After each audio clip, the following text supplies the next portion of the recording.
Radiation academy में आपका स्वागत है। हम ग्रोथ एंड डेवलपमेंट, आर्थिक समृद्धि और विकास पर डिस्कस कर रहे थे और आज पांचवा पार्ट है। आर्थिक समृद्धि और विकास का पार्ट 5 है। आर्थिक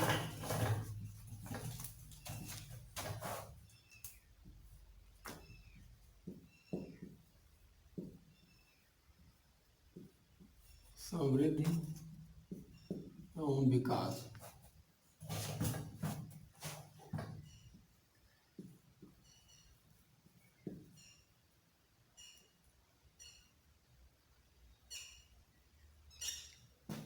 economic growth and development.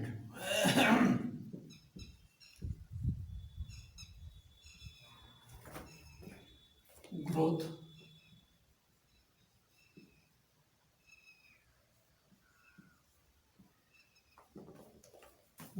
And development.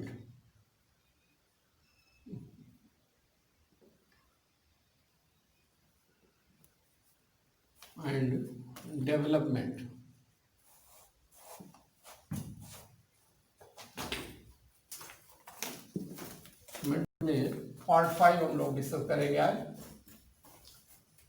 Part 5 इसमें हम लोगों को डिस्कस ये करना है कि उत्पादन की कौन सी प्रणाली अपनाई जाए या विकास की कौन सी प्रणाली अपनाई जाए। तो उसमें सिस्टम ऑफ इकोनॉमिक डेवलपमेंट, आर्थिक विकास की प्रणाली,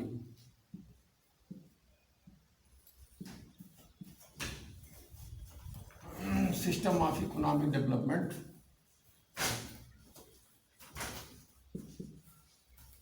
ऑफ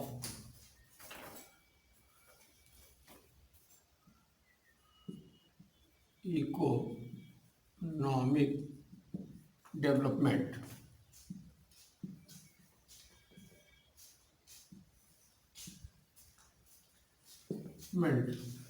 इसमें हमको डिस्कस करना है आज। और मैं आप लोगों को बता दूं कि पहली समस्या जो होती है किसी भी देश के आर्थिक विकास के लिए, वो ये होती है कि किस चीज़ का उत्पादन किया जाए या कितना उत्पादन किया जाए। नंबर 1 पहली प्रॉब्लम क्या फेस करनी होती है कि किसका उत्पादन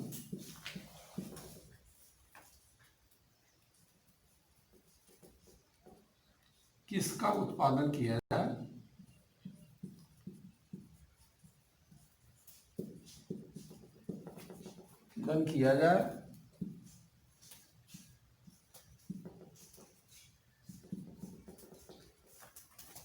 और किसका उत्पादन न किया जाए,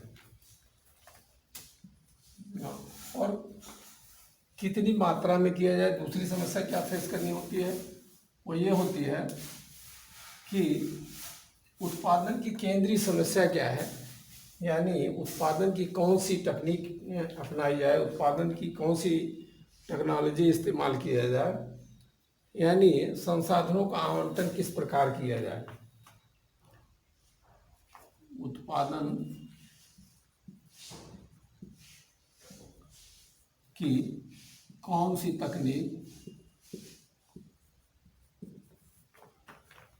तकनीक प्रयोग की जाए।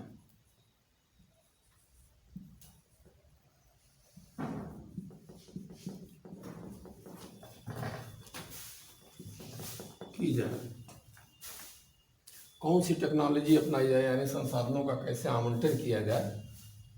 या इसको लिख सकते हैं कि उत्पादन की केंद्रीय समस्या क्या होती है किसी देश के लिए। उत्पादन की केंद्रीय समस्या,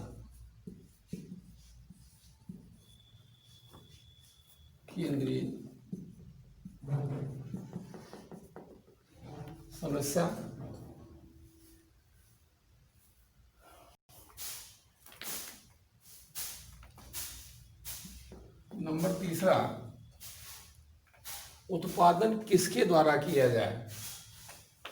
उत्पादन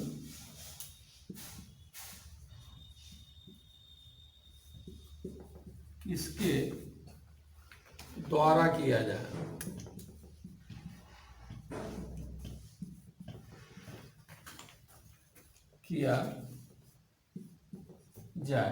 यानी उत्पादन जो है पूंजीवादी क्षेत्र द्वारा किया जाए, समाजवादी क्षेत्र द्वारा किया जाए, या मिश्रित आर्थिक विकास प्रणाली अपनाई जाए।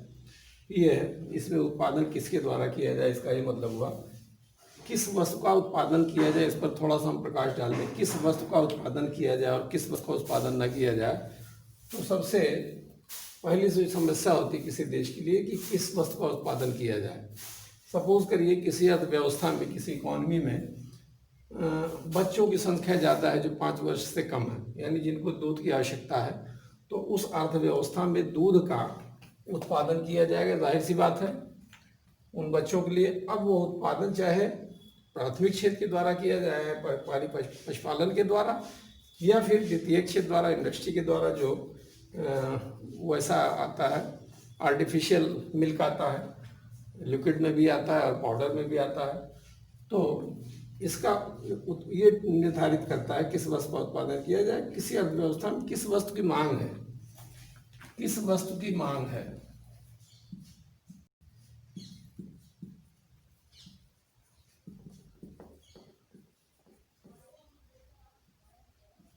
वस्तु की मांग है और किस वस्तु की नहीं है। जिस वस्तु की मांग होगी उस वस्तु का उत्पादन किया जाए, चाहे वो उत्पादन प्राथमिक क्षेत्र के द्वारा हो, या द्वितीय क्षेत्र के द्वारा हो, अथवा तृतीय क्षेत्र के द्वारा हो। दूसरी चीज, उत्पादन की कौन सी तकनीक अपनाई जाए, ये हम इसको भी तीसरा पॉइंट बाद में लेते हैं। इसको जरा सा एक्सप्लेन कर दें कि उत्पादन से कौन सी तकनीक अपनाई जाए। उत्पादन की 2 तरीके की तकनीक होती है। एक होती है उत्पादन की तकनीक श्रम प्रधान तकनीक,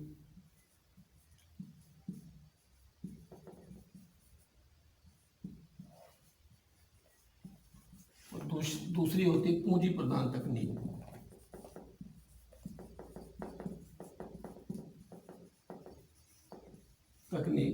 यानी labour intensive technology, labour intensive technology LIT, और ये होता है capital intensive technology, capital intensive technology. ये दूसरी तकनीक ये होती है उत्पादन की। यानी हम जो किसी वस्तु का अगर उत्पादन कर रहे हैं तो उसमें श्रम का ज़्यादा इस्तेमाल करें, लेबर का इस्तेमाल करें, कि पूंजी का ज़्यादा इस्तेमाल करें। तो ये आवश्यकता अनुसार कोई भी देश अगर उसके यहाँ कृषि क्षेत्र में लगे हैं, या कोई देश विकास की प्रारंभिक अवस्था में, जैसा मैंने आप लोगों को बताया था कि विकास की प्रारंभिक अवस्था में यानी प्रारंभिक चरण में किसी भी देश की अर्थव्यवस्था का आधार कृषि होता है, क्योंकि वहाँ पर 75% लोग कृषि पर लगे रहते हैं और उसके राष्ट्रीय आय का महत्वपूर्ण स्रोत कृषि होती है।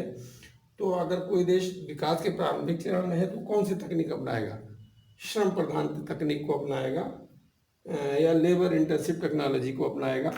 अगर कोई देश तीसरे चरण में पहुंच गया है, आत्मस्फूर्त की अवस्था में पहुंच गया है, या फिर आत्मस्फूर्त के पूर्व की अवस्था में, तो वह यह इस बात पर डिपेंड करेगा कि वो किस वस्तु का उत्पादन करना है, कितनी मात्रा में करना है। तो वो पूंजी प्रधान तकनीक अपनाएगा या श्रम प्रधान तकनीक अपनाएगा। यह भी किसी भी देश के लिए उत्पादन की महत्वपूर्ण समस्या होती है, कौन सी तकनीक को अपनाया जाए। अगर श्रम प्रधान तकनीक है तो उसमें श्रम की मात्रा अधिक होगी, अगर पूंजी प्रधान तकनीक है तो उसमें पूंजी की मात्रा अधिक होगी। जैसे इस समय देखिए मेट्रो आपकी बन रही है, या तमाम फ्लाईओवर्स बन रहे हैं, रोड बन रही है, तो वहाँ क्या है, एक आधुनिक जो हैवी मशीनरी वहाँ काम कर रही है। JCB आपके काम कर रही है, खुदाई के लिए काम कर रही है, जिस पर 100 लेबर 200 लेबर लग करके काम करते थे दिन भर में, उतना जो है दिन भर में अकेले एक JCB और एक उस पर आदमी काम करके दे देता है। तो ये क्या हो जाएगी, इस तरीके की तकनीक पूंजी प्रधान तकनीक हो जाएगी, यानी उसमें कैपिटल का इन्वेस्टमेंट ज़्यादा है और श्रम का इन्वेस्टमेंट कम है। तो वह पूंजी प्रधान तकनीक हो जाएगी। और तीसरी समस्या जो है किसी देश के लिए कि उत्पादन किसके द्वारा किया जाए।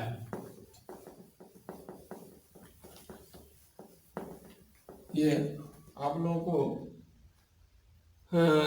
याद होना चाहिए। और मेरा लेक्चर जिन लोगों ने देखा होगा, मेरा वीडियो, वो क्या नाम है, इंट्रोडक्शन टू इकोनॉमिक्स का, तो उसमें मैंने बताया था कि अर्थव्यवस्था जो है वो एक होता है पूंजीवादी अर्थव्यवस्था, एक होती है समाजवादी अर्थव्यवस्था, एक होती है मिश्रित अर्थव्यवस्था।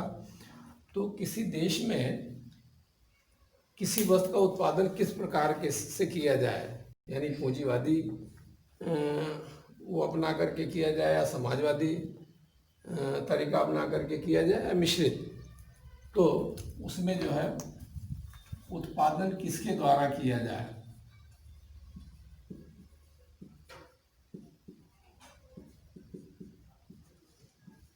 किसके द्वारा किया जाए, ये है। तो उसमें ये देखना है कि पूंजीवादी क्षेत्र द्वारा उत्पादन किया जाए, पूंजीवादी कि समाजवादी,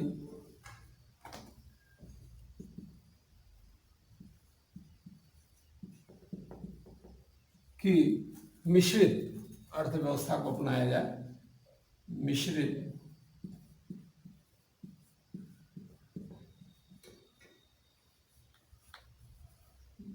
प्रणाली।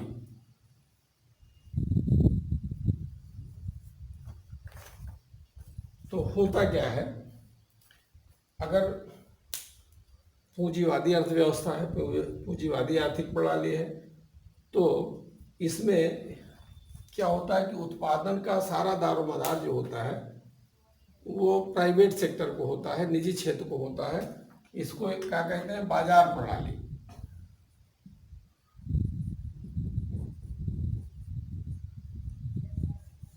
यानी मूल्य यंत्र का स्वतंत्र क्रियाशीलन यहां पर होता है, मूल्यों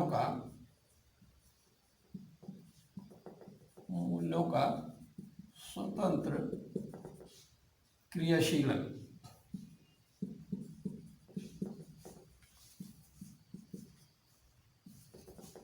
होता है। यानी मूल्य का निर्धारण मांग और पूर्ति के द्वारा होता है। मूल्य मांग व पूर्ति द्वारा निर्धारित होता है।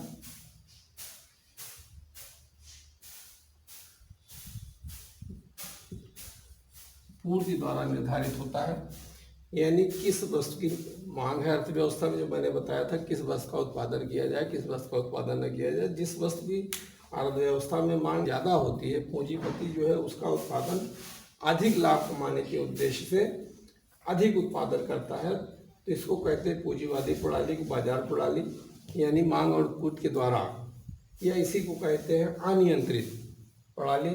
और समाजवादी प्रणाली जो होती है, इसमें क्या होता है, ये सारा दारोमदार राज्य या केंद्र के ऊपर होता है। समाजवादी प्रणाली में क्या होता है, राज्य या सरकार की भूमिका इसमें महत्वपूर्ण होती है। राज्य या सरकार की भूमिका होती है,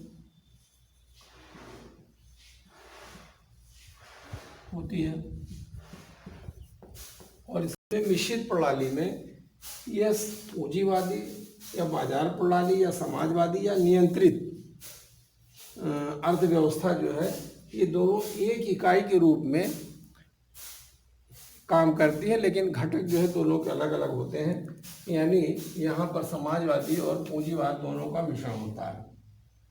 पूंजीवाद प्लस समाजवाद, दोनों का यहाँ पर मिश्रण होता है। यानी दोनों जो है एक इकाई, दो अलग अलग घटक के रूप में एक इकाई के रूप में काम करते हैं मिश्रित प्रणाली में। तो इसमें क्या होता है, कुछ क्षेत्र जो है उत्पादन के कुछ क्षेत्र, या ये कह लीजिए कि आधारभूत उद्योग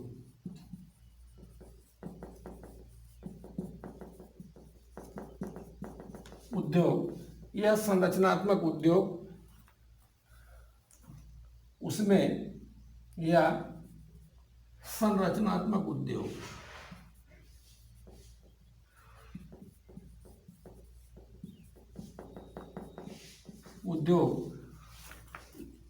ये जो है सरकार या राज्य अपने अधीन रखती है। बाकी जो क्षेत्र है वो निजी क्षेत्र को उत्पादन के लिए स्वतः छोड़ देती है। जिस वस्तु का जो उद्योगपति है, जो इन्वेस्टर्स हैं, वो जिस वस्तु का चाहे देश की आवश्यकता के अनुसार उत्पादन करें और उसको बेचें।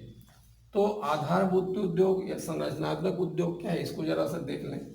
अगर एक लाइन में आपको बताना है कि आधारभूत उद्योग या संरचनात्मक उद्योग क्या है, तो वे ऐसे उद्योग जिन पर अन्य उद्योगों का विकास निर्भर करता है, उन्हें क्या कहते हैं, आधारभूत उद्योग या संरचनात्मक उद्योग। इसमें किसको किसको रखा गया है, इसमें आपका होता है सीमेंट, लौह एवं इस्पात, लौह व इस्पात, उसके अलावा पेट्रोलियम,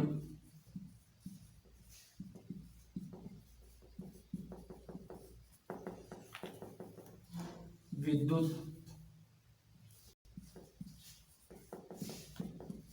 गैस, कोयला, ये आपका आधारभूत उद्योग में आता है, क्योंकि इन उद्योगों पर अन्य उद्योगों का विकास निर्भर करता है। जैसे सीमेंट है, सीमेंट उद्योग अगर नहीं है तो कोई उद्योग भी, जैसे आपका मैन्युफैक्चरिंग का कोई भी काम है, चाहे बिल्डिंग हो या रोड हो या मेट्रो हो या आपका फ्लाईओवर्स जो बन रहे हैं, ब्रिज बनाए जा रहे हैं, वो सब हो, तो बगैर लौह और इस्पात और सीमेंट उद्योग के इसका विकास संभव नहीं है। और पेट्रोलियम है, जैसे आपका एक्सपोर्ट है, इंपोर्ट है, ये सारी चीज़ें पेट्रोलियम पर निर्भर करती हैं। यातायात उद्योग आपका बगैर पेट्रोलियम के संभव नहीं है। वही स्थिति यहाँ है, विद्युत की भी इसकी महत्वपूर्ण भूमिका होती है अन्य उद्योगों के विकास में। गैस है, कोयला है, तो अन्य उद्योगों का विकास जिन उद्योगों पर निर्भर करता है, ऐसे उद्योगों को संरचनात्मक उद्योग या आधारभूत उद्योग कहते हैं। तो आधारभूत उद्योग को या संरचनात्मक उद्योग को राज्य अब या सरकार किसी देश की अपने अधीन रखती है। बाकी को जो है वो आवश्यकता अनुसार चाहे निजी क्षेत्र के लिए छोड़ दे या कुछ को निजी क्षेत्र के लिए छोड़ दे, कुछ को अपने लिए अपने अधीन रख ले। तो ये इसमें होता है कि उत्पादन किसके द्वारा किया जाए, पूंजीवादी क्षेत्र के द्वारा किया जाए, समाजवादी क्षेत्र के द्वारा किया जाए, या मिश्रित बाजार प्रणाली के द्वारा किया जाए, कैसे किसी वस्तु का उत्पादन किया जाए, किसके द्वारा किया जाए। तो ये आवश्यकता अनुसार बंटवारा वो सरकार करती है संबंधित देश की। और इसका मैंने जिक्र पहले भी किया है शुरू के वीडियो में, उसको भी आप लोग देखिए कि इनका उद्देश्य क्या होता है, इनका उद्देश्य क्या होता है। तो ये आपका हो गया कि उत्पादन किसके द्वारा किया जाए। ये आपकी क्या है कि कौन सा सिस्टम अपनाया जाए, सिस्टम ऑफ इकोनॉमिक डेवलपमेंट, ये आपका हो गया। अच्छा, सरकार और क्या करती है, इस पर थोड़ा सा रोशनी डाल लें कि जो निजी क्षेत्र के उद्योग होते हैं, ये तरह तरह के, इसमें गवर्नमेंट क्या नियंत्रण लगाती है, नियंत्रण आवश्यकता पड़ने पर, प्लस सहयोग।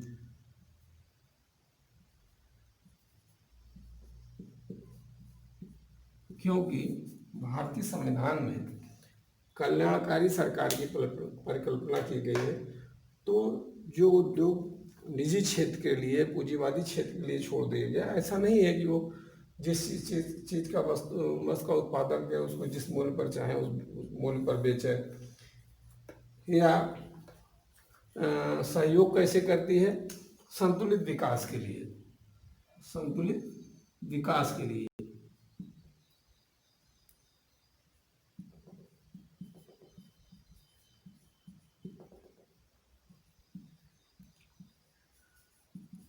विकास के लिए सहयोग करती है। जैसे होता क्या है, उद्योगपति जो है इसका उद्देश्य ही होता है अधिक मुनाफा कमाना।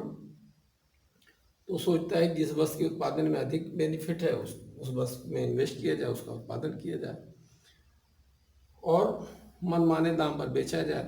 तो मनमाने दाम पर अगर किसी वस्तु का उत्पादन पूंजीवादी क्षेत्र द्वारा किया जा रहा है, पूंजीपतियों द्वारा किया जा रहा है, तो उस पर गवर्नमेंट क्या करती है? उसके मूल्य पर उसके मूल्य पर नियंत्रण लगाती है, उसको नियंत्रित करती है। कैसे? एक तो होता है कि फोर्स के द्वारा,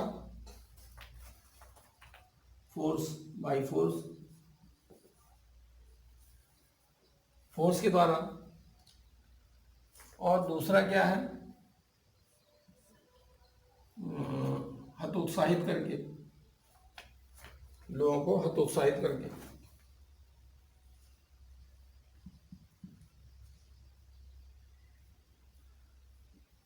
ये फोर्स द्वारा, और कैसे? By subsidy.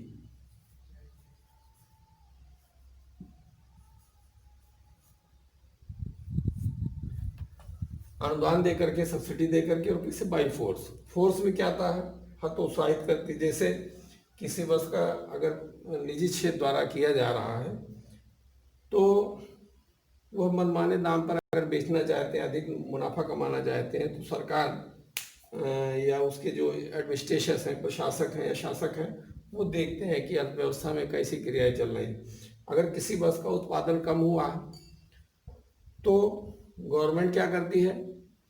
और उत्पादन कम होने के कारण अगर अधिक मूल्य पर वो चीज़ बिक रही है, जैसे प्याज को ले लीजिए, अभी कुछ दिन पहले आपकी प्याज बहुत अधिक मूल्य पर बेची जा रही थी, तो उसमें क्या उसने किया? गवर्नमेंट ने कि इंपोर्ट करना शुरू कर दिया, बाहर से, विदेशों से आयात किया, आयात करके कम दाम पर बेचवाया। इसी तरीके से दालें हैं, दाल कभी अगर बहुत अधिक उसका दाम हो जाता है तो वह भी इंपोर्ट करती है और कम दाम पर बेचवाती है। तो अगर उत्पादन कम हुआ है तो आयात करके उसको नियंत्रित करते हैं मूल्य को। अगर उत्पादन उतना ही हुआ है जितना कि पूर्व समय में हुआ था, तो उसमें क्या करेगी गवर्नमेंट? तब उसको हतोत्साहित करेगी जमाखोरी को। उत्पादन उतना हुआ लेकिन शॉर्टेज क्यों है, तो पता लगाते हैं लोग कि क्यों जमाखोरी हो रही है, तो उसको क्या हतोत्साहित किया जाता है, जमाखोरों को के खिलाफ कार्रवाई की जाती है, पता करके उनको दंडित किया जाता है। तो ये आपका हो गया कि उत्पादन की कौन सी प्रणाली अपनाई जाए। और आज इस टॉपिक को हम यही समाप्त करेंगे, कल फिर मिलते हैं। Thank you.